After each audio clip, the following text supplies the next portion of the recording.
आज़म सुरानी गॾो गॾु इहो ॿुधाइजो त 9-0 तां धमाकेदार मातू हथ अचण वारे केस में MQM कारकुननि जी बरियत ख़िलाफ़ अपील ते सिंध हाई कोर्ट में ॿुधणी थी आहे। इन बाबति छा तफ़सील आहिनि?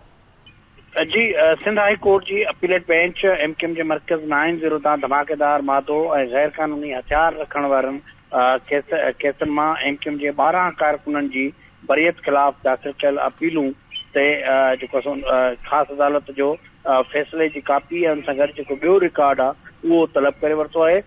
इहा अपील जेका सिंध हुकूमत पारां दाख़िल कराई वई।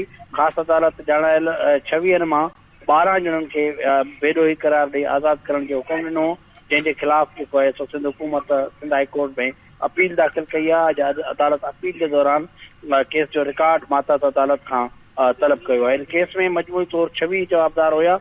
उन्हनि मथां इल्ज़ाम हो त उन्हनि 2015 में रेंजर्स जे छापे जे दौरान जेको आहे 9-0 तां असलो जेको बरामद थियो हुयो उहो हिन जो हुयो। जी ठीकु आहे, वरी महिरबानी आज़म सुरानी तफ़सील ॾियण जे लाइ।